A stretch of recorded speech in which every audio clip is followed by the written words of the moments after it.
The Ming Dynasty ruled China with an iron fist wrapped in silk. Its emperors were divine and paranoid. Its ministers powerful and expendable, not scholars. And somewhere between shadow and sun walked men like me, not missed, not soldiers, not known. We were the ones who watched and listened. No homes. We whispered in court halls and screamed in torture chambers. It's how I became a spy. We had no names. Only a single command: obey or disappear.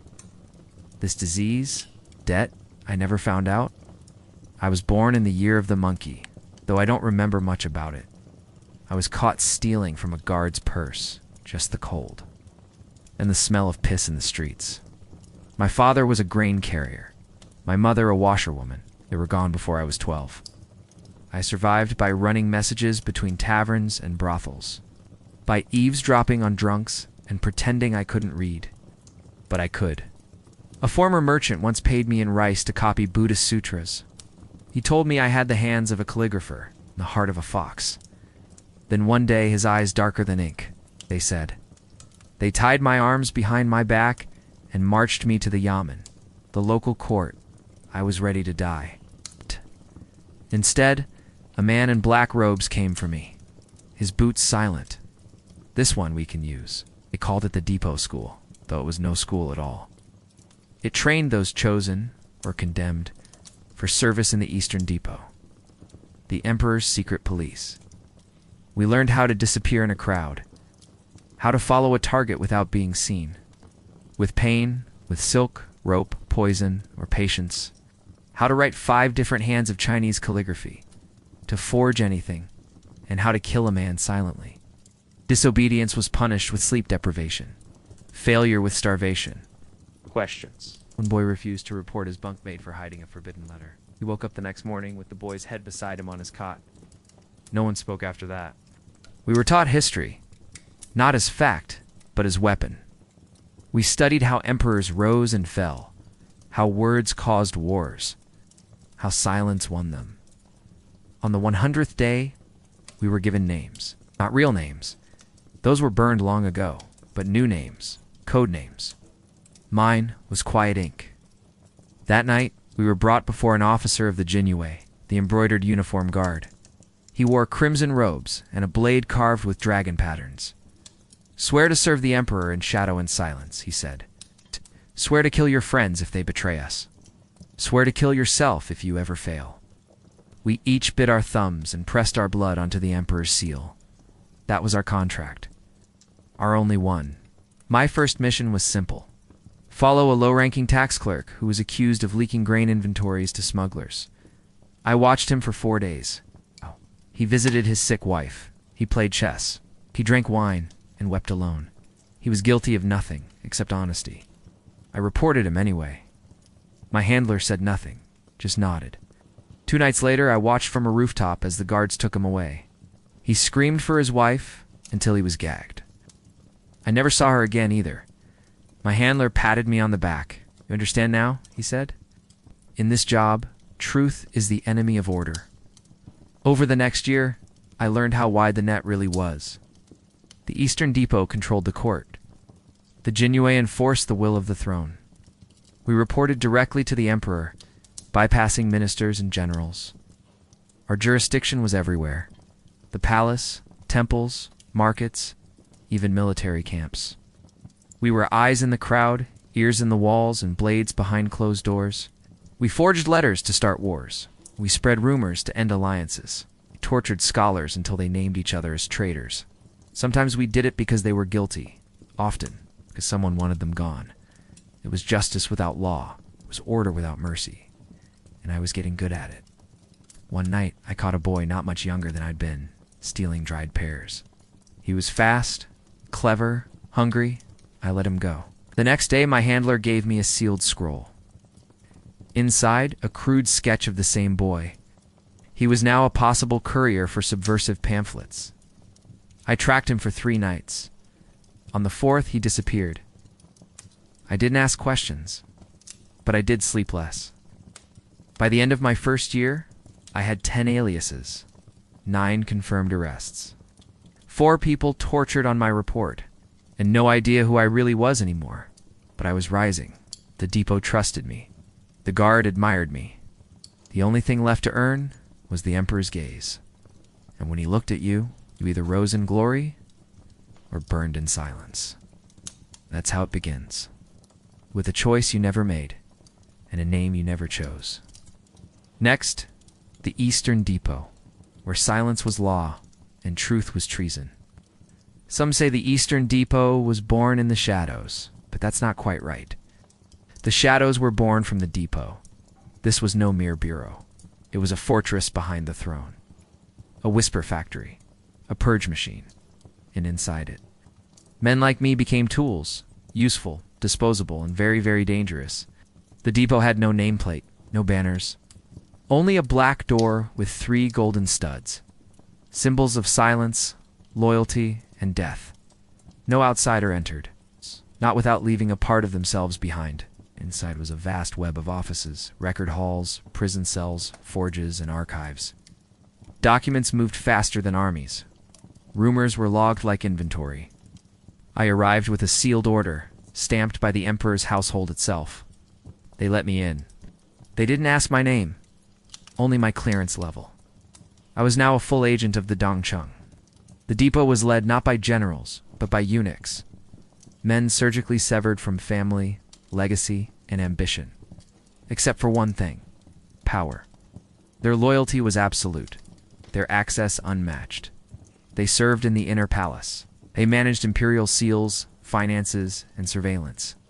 They reported directly to the Emperor, and sometimes even influenced him. One of them, Director Zhu, controlled half the capital's informant network. Couldn't grow a beard or bear children. But he could end a nobleman's life with a flick of his fingers. He once told me the blade cuts best when you wear a smile, and he smiled. Often, the depot kept files on nearly everyone. Scholars suspected of subversive essays, officials rumored to have taken bribes, princes showing too much ambition, monks speaking too freely about karma. Each file was color-coded: red for active surveillance, black for immediate threat, gold for those too powerful to touch. Yet we wrote in invisible ink. We used code names, decoy reports, and false confessions. Truth wasn't what we found. It was what we created. Sometimes a man was guilty simply because the court needed a scapegoat. Sometimes he was innocent, but dangerous nonetheless. It's justice that was for gods and philosophers. We delivered results. We didn't kick down doors. We bribed scribes. We drugged servants. We followed lovers to bed and rivals to temples. We read diary entries smuggled from mistresses. We analyzed handwriting to detect lies, and when needed, we convinced people to confess. We didn't always need blood. Sometimes fear was faster. I once stared at a city magistrate for 20 minutes, saying nothing. He wept, then confessed to a crime he hadn't committed because his guilt was less terrifying than our silence. One case stands out: a well-known poet in Hangzhou. Educated, popular, clever. He had written a verse: "The moon does not speak of dragons, but shadows shrink where thrones grow long." It wasn't direct, but we heard it. We fabricated an audience report that claimed the line was a veiled threat against the Son of Heaven. We sent the scroll to the Ministry of Rights. They hesitated. So we discovered that the poet's brother had once studied abroad. In Japan, foreign contact was all the court needed. Within a week, the poet disappeared. His name was erased from the court registry, his books burned, his students questioned. No one ever performed that poem again. But the Dongcheng had rivals. The Jinyiwei, the embroidered uniform guard, technically outranked us. They had swords, we had pens, they arrested, we accused. Sometimes we worked together, other times we investigated each other. Then there were scholars, those insufferable idealists, writing their memorials, quoting Confucius, pretending that righteousness was real. And the generals, always threatening coups, always whispering about the old days. Everyone wanted to cut the strings the depot held. So we learned to cut first. One morning, I received a sealed jade tablet. It came directly from the Emperor. The mission: investigate a palace cook who was reportedly seen whispering near a eunuch's quarters. That was all. The cook had no political power, no connections. But the Emperor had noticed, and that made it law. I followed him for 3 days. He did nothing, except prepare soup and kiss his wife on the cheek. But on the 4th night I searched his quarters and found nothing, so I planted a letter. 1 week later, the cook was gone, and the eunuch who had protected him, demoted. The system had preserved itself. That was enough. We had a saying in the depot. When you enter the black door, you never return. And it was true. Not just physically, but mentally, morally, spiritually. You couldn't leave. Not alive, not intact. But if you played your part, if you erased the line between truth and survival, you could rise. And I did. I learned the system. I became a file master. I learned to accuse in silence and disappear with grace. But the depot didn't just reshape China, it reshaped me. And soon, it would ask more than my loyalty. It would ask for my soul. Next, Chapter 3. The Jinyiwei. The Emperor's Blade. If the Eastern Depot was the Emperor's whisper, then the Jinyiwei were his shout. We tracked names, they ended them. We planted doubt, they spilled blood. Where we moved through silence, we moved through walls. They were not soldiers, they were not spies. They were something in between, and something far more dangerous. They were the Jinyiwei, the embroidered uniform guard, and even I feared them. You could spot them from a distance. Crimson robes, gold-threaded beasts on the chest, a dagger at the belt. The kiln embroidered on their chests wasn't for beauty. It was a warning. It meant, this man answers only to the Son of Heaven. If he knocks, you won't sleep again. The Jinyiwei were born from paranoia. The first Ming Emperor, Hongwu, had risen from peasant roots. He trusted no one. So he created a personal guard. Men chosen from orphans, criminals, and loyalists with no allegiance to anyone but him. They began as a ceremonial bodyguard. But when Hongwu's paranoia turned into purges, they became executioners. They could arrest, detain, interrogate, torture, and kill, without trial. Their badge was not a symbol of justice. It was a license to terrify. The Jinyiwei never knocked. They entered homes like ghosts. By morning, only blood and silence remained. If you were on their list, your fate was already sealed. They operated without warrants, answered only to the Emperor, kept secret prisons beneath government buildings. Torture was standard, often used before the question was even asked. The tools. Iron cuffs, shaped to crush fingers. The tiger bench, which dislocated knees over hours. The red cage, where a prisoner could not sit, stand, or breathe freely. Confessions were not requested. They were extracted. Though both served the Emperor, the Depot and the Jinyiwei rarely cooperated smoothly. We gathered intelligence. They enforced obedience. And often, we spied on them, and they on us. There were accidental deaths. Disappeared officers. Memos intercepted and burned. One high-ranking eunuch once accused a Jinyiwei officer of corruption. A week later, his villa burned to the ground. No survivors, no investigation. Balance was maintained. Unlike generals or governors, the Jinyiwei did not serve policy. They served the will of the Emperor. If he whispered a name, they acted. If he changed his mind, they disappeared, or turned on each other. They were his shadow army. And when emperors turned cruel, the Jinyiwei turned monstrous. One emperor ordered the execution of hundreds of court scholars who questioned a tax increase. The Jinyiwei carried it out in a single week. No court, no trial, and blood. Only red robes. I never wore their robe, but I was ordered to infiltrate them. One of our depot handlers had gone missing, last seen near a Jinyiwei barracks. My mission: pose as a scribe, gain access, find out why. The barracks were different, colder, tighter, silent even among men. They trained by candlelight. They spoke only when ordered. They practiced interrogations on each other. I remember watching a captain gut a chicken in 5 precise cuts, not to eat it, but to demonstrate how to extract a confession without killing the subject. They noticed me on the 3rd day. The captain who confronted me smiled with half his teeth missing. Depot men shouldn't play at blades, he said. You're good at whispers. We're better at making them stop. I made my exit that night. Quietly, but not without leaving a false report that blamed their missing man on a corrupt official.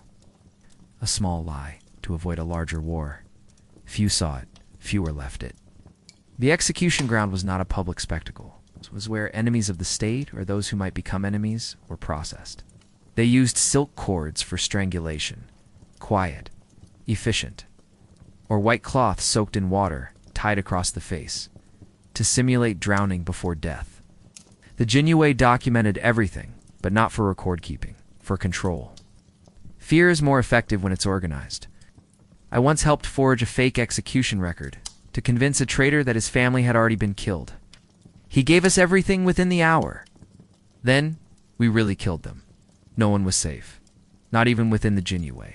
One commander, Ren Kigwang, was so effective that even the emperor feared him. He had led over 300 arrests, presided over 60 executions, covered a plot to smuggle jade across the Mongol frontier. But then, rumors surfaced that he took bribes, that he visited brothels too often, that he knew too much. One day, his name appeared on my desk. I was ordered to observe. 2 weeks later, I submitted a sealed report. It wasn't true, but it didn't have to be. He was arrested that same night by his own men. They executed him at dawn, his funeral empty, his records erased. Even his name became classified. This was the Jinyiwei. Steel wrapped in ceremony. Justice twisted by power. And if the depot was dangerous, the guard was lethal. But now, the emperor's eye was turning inward, toward his own sons, his own ministers, and soon toward us. Next, Chapter 4, Whispers in the Forbidden City. You've seen the Forbidden City in paintings, heard the legends, its halls of jade, its roofs of gold. But no painting captures what it really was. It was a cage made of silence. A theater where every glance could be a dagger, every whisper a weapon. For spies like me, it wasn't just a palace. It was a minefield, a potential witness. Every servant, a listener. Every wall, and the emperor. He trusted no one, not even himself. The Forbidden City wasn't one building. It was a labyrinth. Nearly 1,000 rooms, each assigned, each watched. Concubines and spies like me were allowed beyond the vermilion walls of the inner palace, the outer court, where ministers groveled and decisions were made.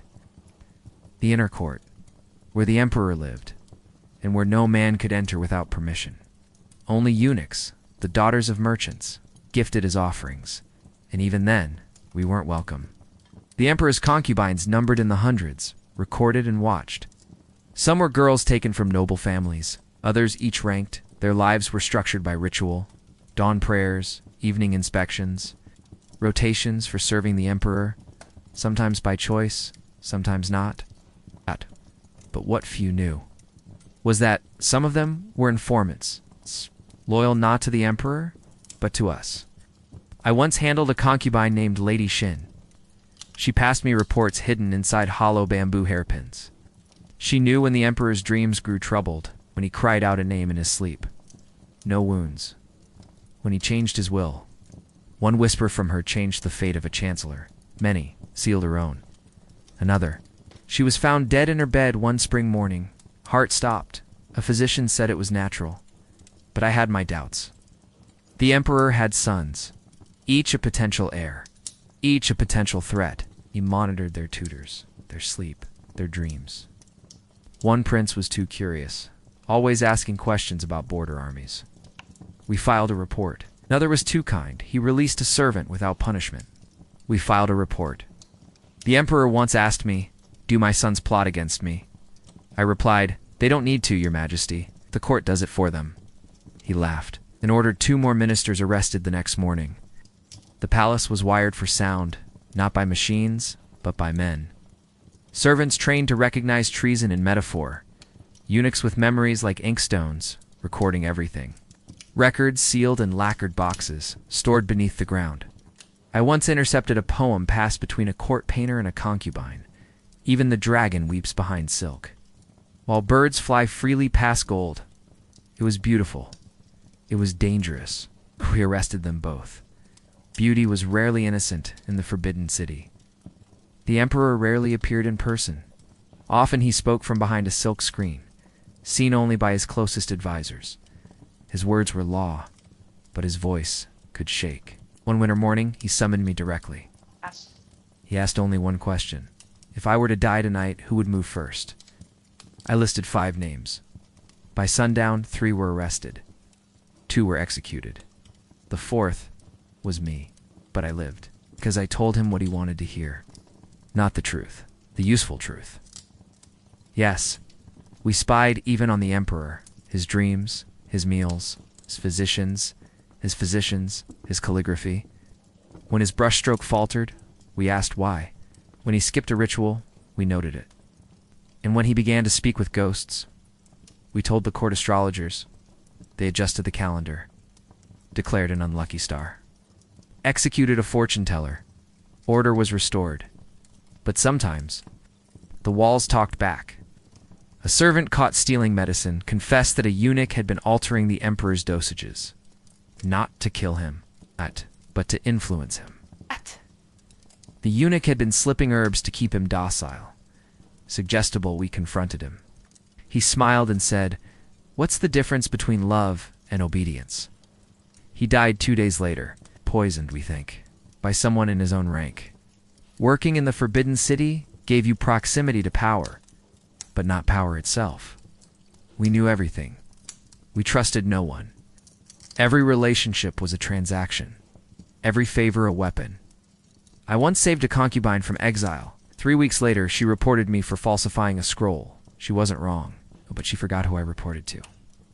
Her exile resumed. It's time to a monastery in the far north. Cold, isolated, final. In the Forbidden City, you don't breathe unless someone lets you. You don't speak unless someone wants you to, and you never ask why, because in a palace built on silence, whispers are louder than screams. Next, Chapter 5.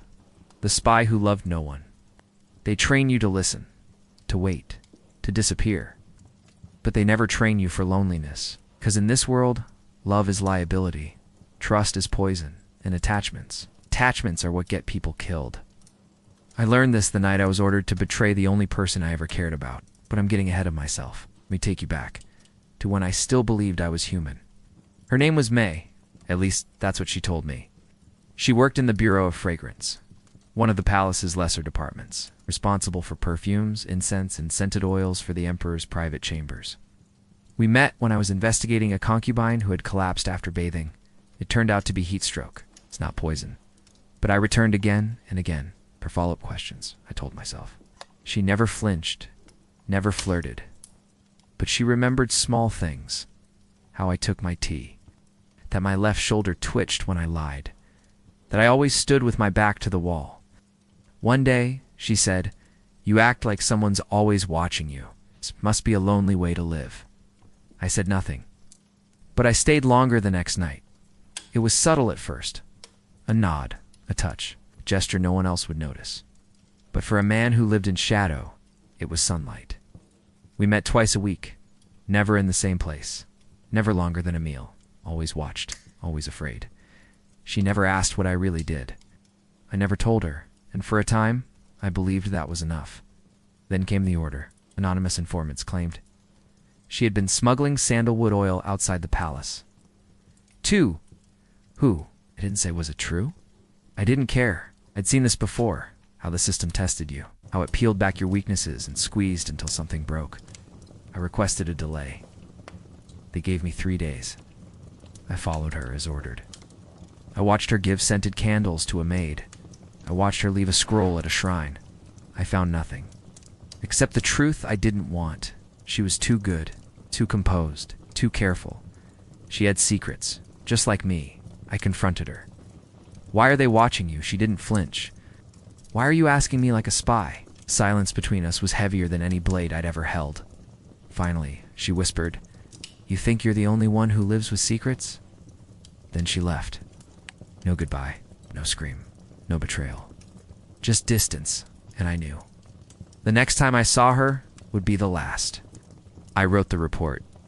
Vague, incomplete, strategically dull, enough to satisfy suspicion. Not enough to harm her, or so I thought. But the depot wasn't fooled. 2 days later, May was gone. The official record. Reassigned to a Buddhist temple in the West. Unofficially, there was no record. Not even a trace. It was a message. A warning. We saw everything. Don't forget who you serve. They didn't need to kill her. Killing her would have ended the game. This was worse. They made her vanish and left only guilt behind. They cut the bond and let me bleed. After that, I changed. No more questions. No more delays. No more mistakes. I buried May the only way I knew how, under discipline, duty, distance. I trained new agents. Ruthless ones. I taught them how to lie with a straight face. One of them asked me once, "What do you do when you feel too much?" I replied, "You don't. Love is a knife, and in this life, you don't hold it by the handle." Next, Chapter 6. The Mask Cracks. There comes a moment in every spy's life when the blade he wields turns inward. You lie for so long. You forget what the truth sounds like. You wear so many faces. You can't remember your own. For me, that moment came the night the voices started. Not from enemies, not from prisoners, but from within the depot. It began with a scroll. No seal, no signature, just one line. "You're being watched." I burned it. Not because it scared me, but because it didn't. Paranoia had become routine. Suspicion, a language. Still, something felt wrong. The way it was worded, the paper. High quality, imperial stock. This wasn't a warning. It was a game. Someone knew how to play it better than I did. I began investigating. Quietly, carefully. I noticed a file I'd sealed had been reopened. No record of access. A junior clerk I'd trained no longer made eye contact. My handler no longer called me by my code name. Worse. I saw my own name, quiet ink, scribbled in a ledger I didn't create. And next to it, a symbol. A dragon curled in on itself. Only one place used that symbol. The Imperial Inner Archive. No one got in there without cause. Not unless we're being prepared. I was ordered to interrogate a scholar named Su Liang, accused of subversive speech, secret meetings with other philosophers. Classic crime, except when I asked him questions, he asked them back. Who gave you your first lie? How many of your own thoughts have you killed when you sleep? I told him I was authorized to break every bone in his hands, he said. So was I once I paused. Only for a moment. But that moment cracked something. He didn't survive the week, but his words did. I stopped sleeping. When I closed my eyes, I dreamed of bamboo forests catching fire, of ink that bled red, of masks melting into faces, mine, May's, my handlers. In one dream, I was dragged through the streets by faceless guards, crowds cheering. And overhead, a banner with my own confession. I no longer know who I serve. Then came the order I'd always feared. Investigate Director Ju. Ju, my handler, my mentor, the man who brought me into the depot. I knew what it meant. Either he had fallen, or someone wanted me to fall with him. There was no way out. Only choices. Report him truthfully, and join him in disgrace. Lie and gamble I wasn't being watched, or disappear. There was no disappearance, but in the depot, only absence. Followed by a new name on a list. I visited him that night. He greeted me with tea. So, he said calmly, "They've turned you inward, haven't they?" I didn't answer. He handed me a letter, already sealed. "You can submit this to them. It clears you, convicts me, saves your name." I stared at it. He smiled. "You've done well, quiet ink. But even masks crack eventually. What do you see when you look in the mirror?" I told him. No reflection. I wrote the report. Half-truths. Careful omissions. Ju was guilty, but not of conspiracy. He was guilty of knowing too much for too long. The report worked. It was demoted, not executed. And I was promoted. But that night, as I washed my hands, I couldn't stop scrubbing. They felt stained. Permanently. Not with blood, but with doubt.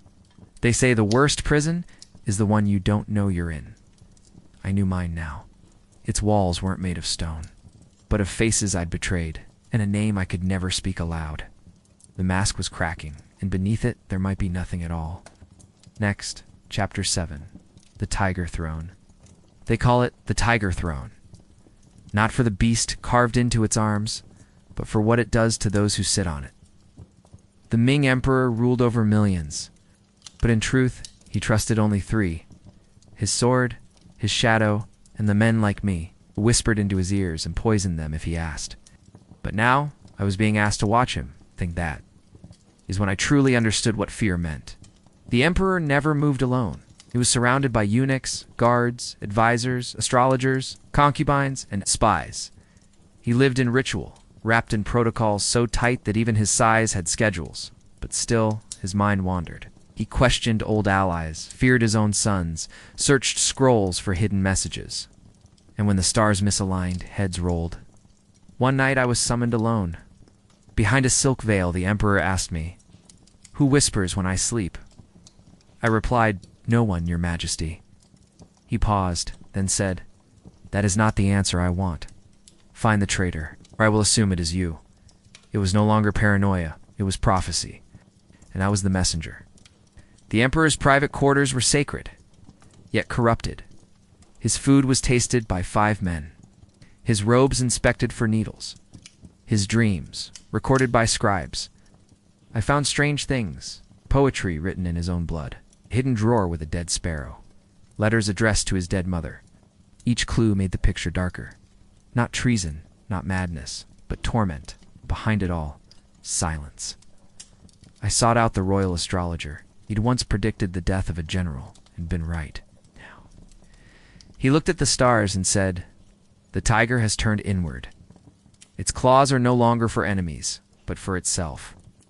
I asked if the Emperor would survive the year. He replied, "He already hasn't."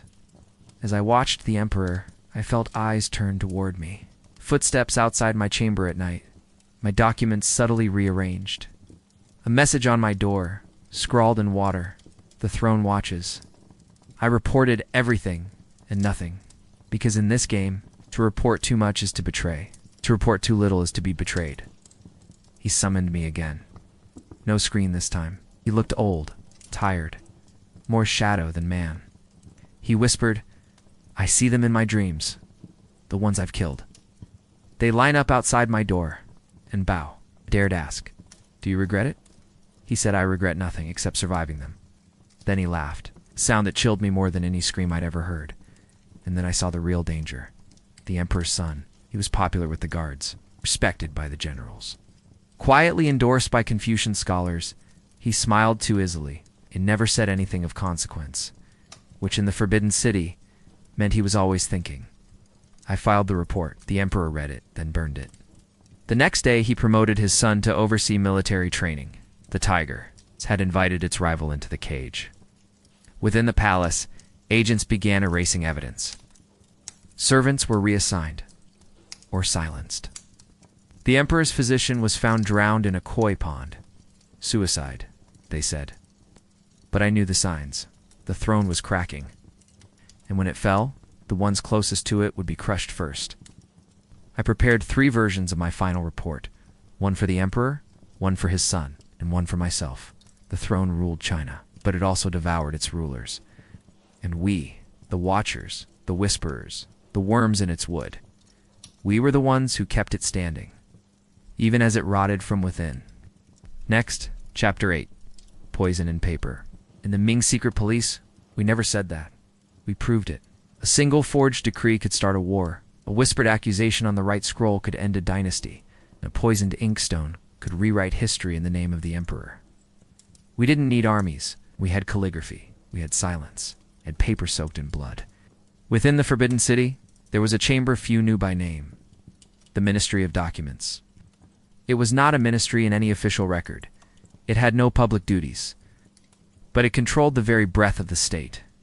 Every execution order, every tax edict, every military command, all of them passed through our hands. We didn't just write history, we crafted it. The seal was sacred. Forging it was treason. But in our office, it was daily practice. We had replica seals for every department. Ministry of War, Ministry of Rights, even the Emperor's private household.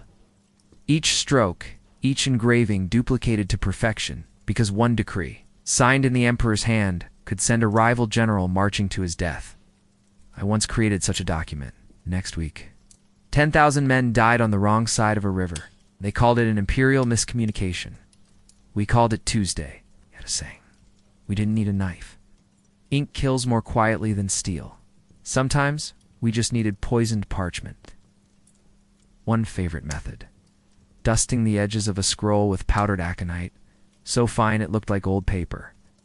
The victim would lick their finger to turn a page. Lungs stiffened, and that was enough. Death would come 2 days later. Heart slowed. Doctors blamed age. We filed the report. We needed chaos, or wine, or bad chi. Meanwhile, and moved on. Sometimes death was too slow. Sometimes, so we used rumor. We forged letters between governors accusing each other of treason. We leaked banned books into public temples. We distributed poetry hinting at rebellion, then arrested the readers, not the writers. We controlled the narrative. A country of 100 million people, we could reshape belief in a single week. One forged report could trigger a crackdown in Yunnan. Another could spark a food riot in Hangzhou. Then we'd report the instability and offer to fix it, the fire and the extinguisher. All in one. We didn't just create edicts. We created confessions. Many prisoners died without saying a word. That didn't matter. We wrote their words for them. Under duress, the accused admitted to conspiring with northern rebels, signed by trembling hand in gratitude to His Majesty's mercy. We even forged the handwriting. Some of us could mimic 5 different styles of brushwork. We could fake a plea for clemency from a man already buried. And it would hold up in court, because we were the court. The emperor was dying. He had written a will. It named his 3rd son as heir. But the depot preferred the 4th. So one night the will went missing. 2 days later, a corrected version surfaced, naming the 4th son.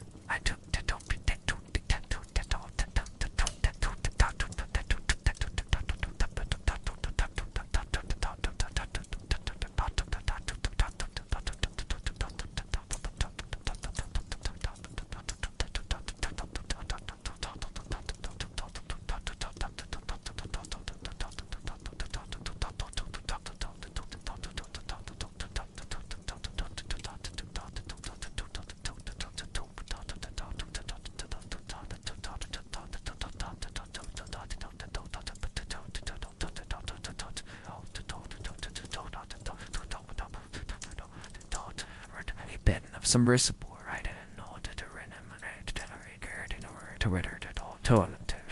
No one questioned it, because we made it unquestionable. When he died, the 4th son became emperor, and the 3rd son disappeared. The emperor once asked me, "What's the fastest way to kill a man without touching him?" I handed him a scroll. Inside was a forged letter, allegedly written by a general to a Mongol warlord. The general never saw it. But the emperor believed it. 3 days later, he was executed. Sons were sent to the frontier. His wife took her own life. One letter, no blade. Only paper. I've written many lies. Some small, some vast. But the hardest scroll I ever wrote was about myself. I erased details, buried names, censored motives. I turned myself into a loyal ghost. Not for glory, not for reward, but to survive.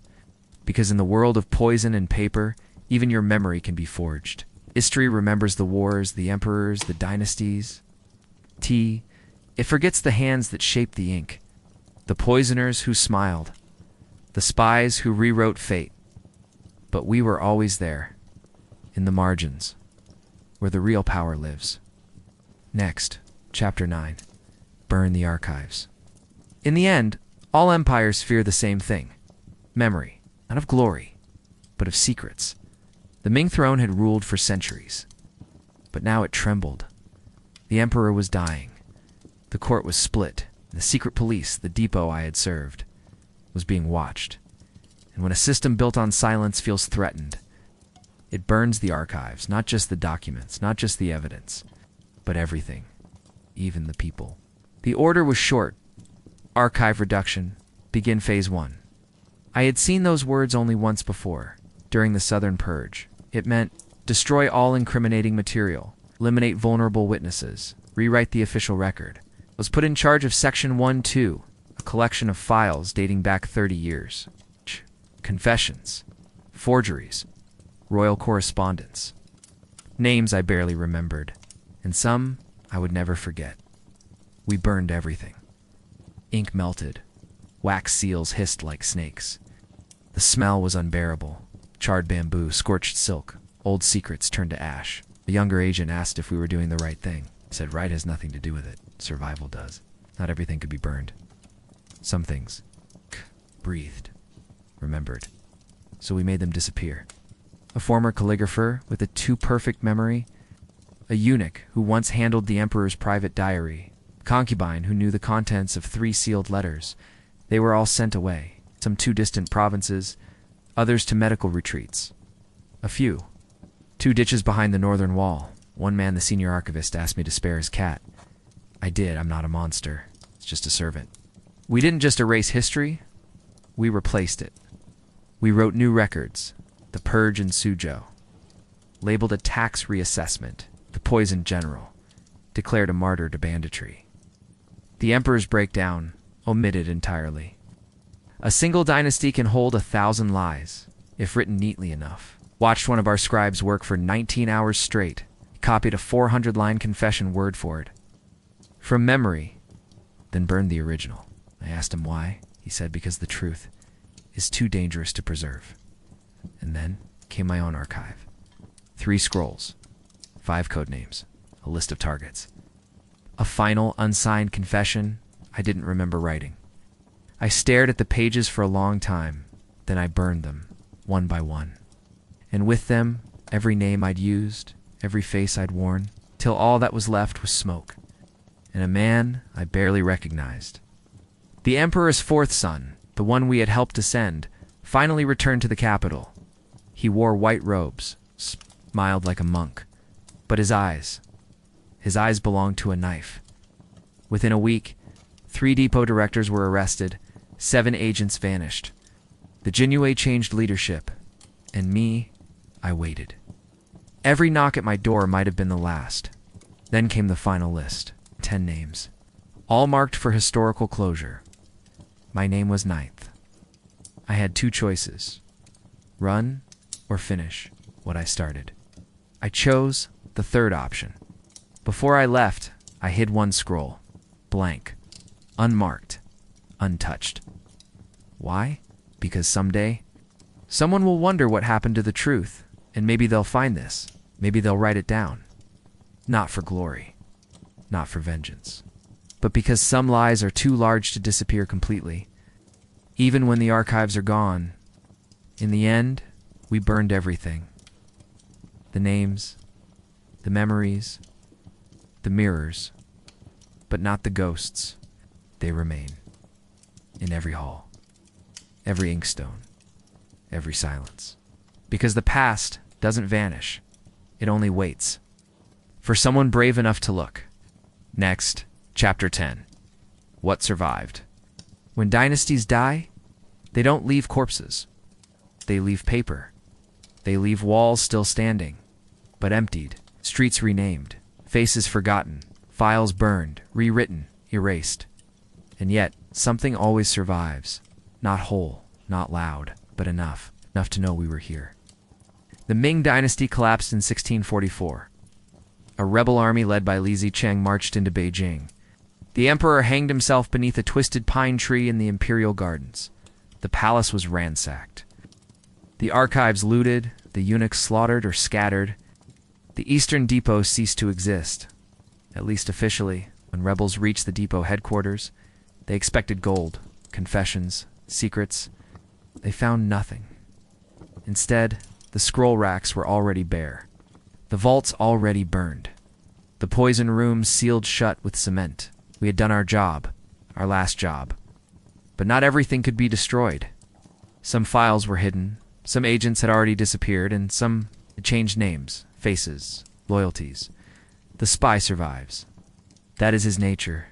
Even after the fall, the stories remained. Of eunuchs who knew when you'd die before you did. Of guards who smiled as they poisoned your tea.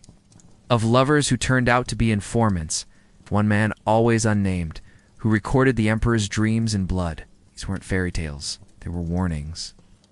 In markets and tea houses, people whispered, "Careful what you say. The depot may be gone, but their ink never dries." Under the Qing, the machinery of surveillance returned. New names, new uniforms, same eyes. The Qing emperors created their own secret police, copied our systems, perfected our techniques, even used former depot men, survivors who swore loyalty to the new dragon throne, because empires change. But power never forgets the tools that served it best.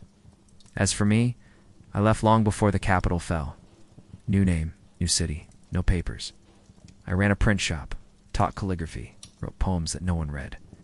But some nights, I still hear the flutter of scrolls, the footsteps in empty halls, the voice of the emperor, quiet, trembling, asking if I'd seen his sons. And I answer, every time, "Yes, Your Majesty." But they've all gone now. Before I die, I write this not for revenge, not for redemption, but because the truth must exist, even if no one believes it. History is a mirror, but someone chooses the angle. Let this be a crack in the glass. The Eastern Depot is gone, but somewhere in the walls of the palace, under floors no one has walked in centuries, in names lost to time, we remain, not as ghosts, not as heroes, but as ink. And ink never forgets.